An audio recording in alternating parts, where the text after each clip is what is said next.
Assalamualaikum warahmatullahi wabarakatuh. Hamdan li rabbina hasana bi Muhammadin wa anqazana min dulmatil jahli wa dayazirri. Alhamdulillahillazi hadana bi abdihil muhtari man da'ana ilaihi bil izni wa qad nadana. Labbaika ya man dallana wa hadana, labbaik ya Rasulullah. Segala puji untuk yang maha memelihara, yang telah memilih kita untuk bersama Muhammad dan menyelamatkan kita dari gelapnya kebodohan dan kehinaan dosa. Segala puji bagi Allah yang telah memberi kita hidayah lewat hambanya yang terpilih, yang beliau itu telah menyeru kami kepada Allah dengan izinnya, dan sungguh seruan beliau telah sampai pada kami. Kami datang pada panggilanmu wahai Muhammad Rasulullah SAW yang telah membimbing kami dan menyatukan kami. Kami datangi panggilanmu wahai ya Rasulullah. Mari kita lanjutkan kajian Ma'rifatullah part 6. Sekarang baiklah kita teruskan pada bab tentang mengesahkan Allah Ta'ala pada segala perbuatan. Disebut juga Tauhidul Af'al. Mengesahkan Allah Ta'ala pada perbuatan. Dalam kajian-kajian kita yang terdahulu sudah kita jelaskan atau kita sampaikan, titik tujuan pelajaran dan ilmu tasawuf adalah menuju jalan kembali kepada Allah dan supaya liqa atau bertemu Allah. Maka jalan bagi salik atau penuntut ilmu haruslah dimulai dengan mempelajari dan mengamalkan Tauhidul Af'al. Apa itu Tauhidul Af'al?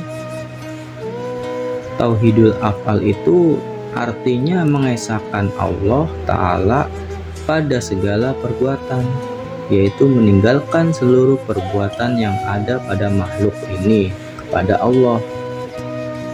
Maksudnya, pandanglah olehmu dengan syuhud hati dan dengan mata kepala, dengan kejujuran dan dengan hakul yakin atau puncak keyakinan batin paling tinggi bahwa segala perbuatan dan gerak yang ada terlihat dalam alam ini, baik yang datang dari diri kita sendiri maupun yang datang dari semua makhluk yang ada dalam alam ini, baik perbuatan yang diridhoi oleh hukum Islam maupun yang dilarang oleh hukum Islam, adalah kesemuanya itu perbuatan Allah Ta'ala. Memang itu perbuatan Allah. Maka kalau kita cuman melihat dari segi jasad atau lahiriah, segala perbuatan itu dilakukan oleh manusia atau hamba dan segala hewan dan lain sebagainya.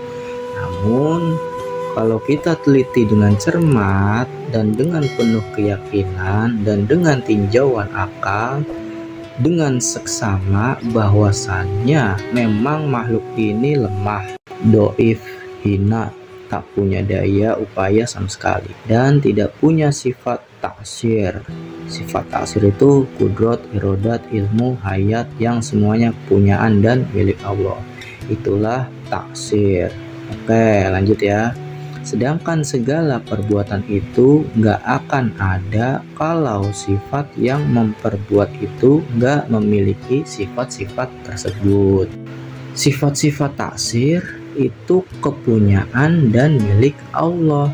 Jadi segala perbuatan yang ada, yang terlihat pada alam ini dan diri kita, itulah perbuatan majazi, duniawi atau fana, belaka, dan bukan hakiki. Itu adalah kebesaran dan kenyataan perbuatan Allah kepada kita. Allah menyandarkan perbuatannya kepada kita itu sebagai tanda kasih sayangnya, supaya kita punya titik dan penempatan mengenal perbuatan Allah dan zatnya. Di samping itu juga merupakan cobaan dan ujian kepada makhluk, apakah kita makhluk sanggup memandang perbuatan Allah atau menjadi orang buta dan syirik, atau mengakui kekuatan dan perbuatan dia sendiri, lahir dan batin atau luar dan dalam, nyata dan zohir perbuatan Allah kepada hambanya. Inilah oleh kaum sufi disebut usaha ikhtiar hamba, dan disinilah takluknya hukum syara. Syekh Wahab Syahrani berkata, beliau mendengar dari Sayyidina Ali Al-Hawas, ia berkata, wajib bagi hamba mengitikadkan bahwa segala perbuatan dan usaha ikhtiar hamba sama sekali tidak memberkas dengan sekira-kira takwin dan atsar. Lebih jauh beliau berkata, Allah menghendaki mengadakan suatu harakat atau yang disebut gerak perbuatan, maka tidak akan ada wujudnya kecuali pada tempat yang menerima hukum yang dimaksud. Mustahil ada wujud gerak atau perbuatan tanpa ada tempat. Maka yang dijadikan tempat mewujudkan perbuatan Allah itu adalah hamba dan lain-lainnya. Itulah sebabnya dipandang dari segi lain ada perbuatan hamba. Sangat banyak sekali penjelasan dalam Al-Quran dan hadis Nabi yang memberikan keterangan-keterangan bahwa hamba atau makhluk ini sama sekali tidak punya perbuatan. Antara lain menegaskan, wallahu khalaqakum wa ma ta'malun. Artinya Allah yang menjadikan kamu dan segala perbuatan kamu. Surat As-Saffat ayat 96. Dan lagi ayat yang berbunyi, wa ma romaita iz romaita walakinnallaha harama. Artinya, hai Muhammad, bukanlah engkau yang melempar dikala engkau melempar, tapi Allah lah yang melempar dikala engkau melempar. Surat Al-Anfal ayat 17. Jadi untuk kemantapan pandangan kita harus selalu melatih diri dengan tidak bosan-bosannya mensyuhud atau penyaksian perbuatan Allah Ta'ala Azza wa Jalla. Kita hendaklah dalam hidup ini tidak hanya melihat yang tersurat saja, tetapi juga yang tersirat dengan basyirah hati kita ini. Biarkan saja mata melihat perbuatan alam, namun dalam hati melihat perbuatan Allah. Biarkan saja telinga mendengar alam, namun hati kepada Allah. Biarkan saja mulut mengatakan perbuatan si A, si B, dan si C, namun hati tetap tercurah kepada Allah. Kita buat contoh biar paham ya, bahwa alam akuan yang kita lihat ini dengan bermacam-macam corak dan ragam, nggak bedanya seperti kita melihat bayang-bayang, yang mana hati kita akan tertuju kepada yang punya bayang-bayang itu. Tidak mungkin bergerak bayang-bayang itu tanpa bergerak yang punya bayang-bayang. Jadi kesimpulannya adalah gak ada yang hidup, gak ada yang tahu, gak ada yang kuasa, gak ada yang berkehendak, dan gak ada yang berkata-kata pada hakikatnya melainkan Allah Ta'ala.